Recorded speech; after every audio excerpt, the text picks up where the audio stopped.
everybody, and welcome back to the read-along of the D&D Handbook 5e. We are going to be doing Druid Circles this video, but before I get into that, I do have a brief promotion. My girl at etsy.com/shop Cosmic Rose Dice has given me a coupon code to use for you guys, which is dragons, for $10 off of your order. And I just wanted to show off that my girl does custom dye, and I actually have two sets to show off for you. These little beauties, which are our galaxy dye, which I hope come out clearly because I'm not actually able to look at the video. And you will see that they are sparkly and blue and green and beautiful and, you know, very cutesy. And then my other dye that I got, the customs, because my whole thing is black and gold. So the D4, she couldn't do too much with it, but black with gold sparklies. But then all of the other dye have dragon eyes for the face of them. And you can get any kind of customs. Pop into her shop, send her a message, do a request. I mean, for $10 off, it's not a bad gig, right? And I love them, and she's more than willing to work with you guys, so I hope somebody gets to take advantage of it, get $10 off, and give my girl a look-see. Now, to actually start off on our reading, we are going to be opening up to page 68 for our Druid Circles. Though their organization is invisible to most outsiders, Druids are part of a society that spans the land, ignoring political borders.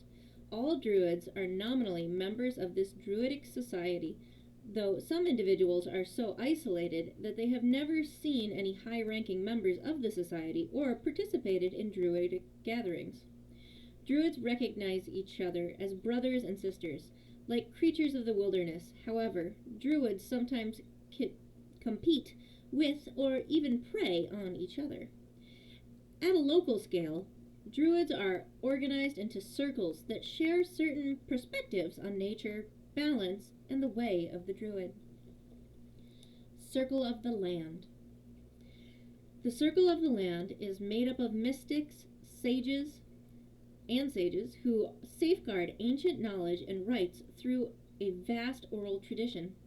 These Druids meet within sacred circles of trees or standing stones to whisper primal secrets in Druidic. The circle's wisest members preside as the chief priests of communities that hold to the old faith and serve as advisors to the rulers of these folk. As a member of this circle, your magic is influenced by the land where you were initiated into the circle's mysterious rites. Bonus cantrip. When you choose this circle at second level, you earn one additional Druid cantrip of your choice. Natural recovery. Starting at second level, you can regain some of your magical energy by sitting in meditation and communing with nature. During a short rest, you choose expended spell slots to recover. The spell slots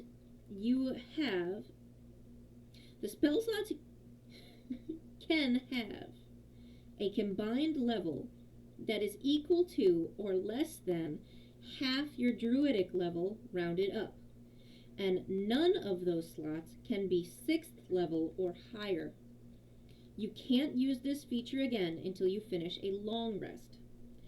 For example, when you are a 4th level Druid, you can recover up to 2 levels worth of spell slots. You can recover either a 2nd level slot or 2 1st level slots. You can also pray that your English will work. Circle spells. Your mystical connection to the land infuses you with the ability to cast certain spells. At the 3rd, 5th, 7th, and 9th level, you gain access to circle spells connected to the land where you became a druid. Choose that land: Arctic, coast, desert, forest, grassland, mountain, swamp, or underdark, and consult the associated list of spells. Once you gain access to a circle, you always have it prepared, and it doesn't count against the number of spells you can prepare each day. If you gain access to a spell that doesn't appear on the druid spell list, the spell is nonetheless a druid spell for you. Arctic. 3rd level. Hold person, spike growth. 5th level. Sleet storm, slow. 7th level. Freedom of movement, ice storm. 9th level. Commune with nature, cone of cold. Coast druid. 3rd level. Mirror image, misty step. 5th level. Water breathing, water walk. 7th level. Control water, freedom of movement. 9th level. Conjure elemental, scrying. Desert. 3rd level. Blur, silence. 5th level. Create food and water, protection from energy. 7th level. Blight, hallucinatory terrain. 9th level. Insect plague, wall of stone. Forest. 3rd level. Barkskin, spider climb. 5th level. Call lightning, plant growth. 7th level. Divination, freedom of movement. 9th level. Commune with nature, trees stride. Grassland. 3rd level. Invisibility, pass without trace. 5th level. Daylight, haste. 7th level. Divination, freedom of movement. 9th level. Dream, insect plague. Mountain. 3rd level. Spider climb, spike growth. 5th level. Lightning bolt, meld with stone. 7th level.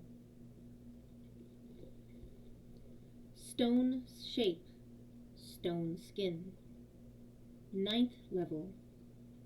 Pass wall, wall of stone. Swamp. 3rd level. Darkness, melts acid arrow. 5th level.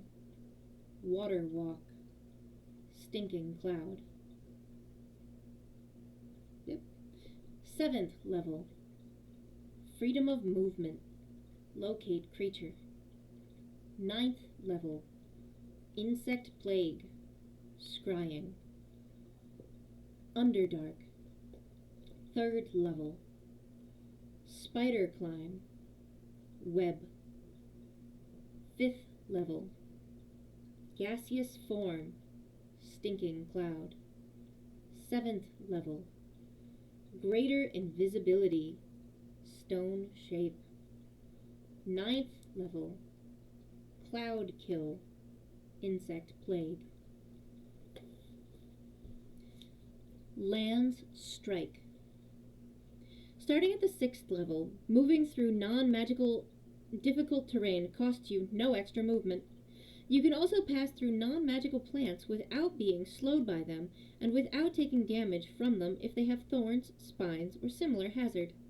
In addition, you have advantage on saving throws against plants that are magically created or manipulated to impede movement, such as those created by the Entangle spell. Nature's Ward. When you reach 10th level, you can't be charmed or frightened by elementals or fae, and you are immune to poison and disease. Nature's Sanctuary. When you reach 14th level, creatures of the natural world sense your connection to nature and become hesitant to attack you. When a beast or plant creature attacks you, that creature must make a wisdom saving throw against your druid spell save DC. On a failed save, the creature must choose a different target, or the attack automatically misses. On a successful save, the creature is immune to this effect for 24 hours. The creature is aware of this effect before it makes its attack against you. Circle of the Moon. Druids of the Circle of the Moon are fierce guardian of the wilds. Their order gathers under the full moon to share news and trade warnings. They haunt the deepest parts of the wilderness, where they might go for weeks on end before crossing paths with another humanoid creature, let alone another druid. Changeable as the moon, a druid in this circle might prowl as a great cat one night, soar over the treetops as an eagle the next day, and crash through the undergrowth in bear form to drive off a trespassing monster. The wild is in the druid's blood. Combat Wild Shape. When you choose this circle at 2nd level, you gain the ability to use Wild Shape on your turn as a bonus action rather than as an action.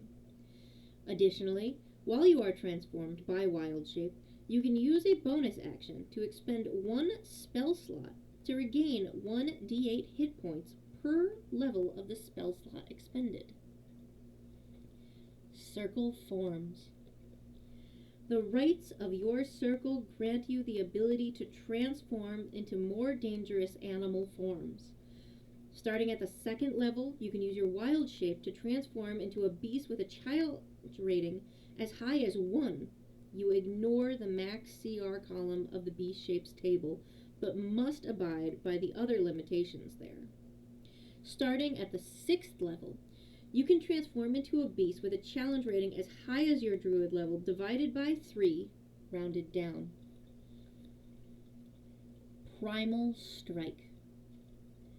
Starting at the 6th level, your attacks in beast form count as magical for the purpose of overcoming resistance and immunity to non-magical attacks and damage. Elemental Wild Shape. At the 10th level, you can expend 2 uses of Wild Shape at the same time to transform into an air elemental, an earth elemental, a fire elemental, or a water elemental. 1,000 Forms. By 14th level, you have learned to use magic to alter your physical form in more subtle ways. You can cast the Alter Self spell at will.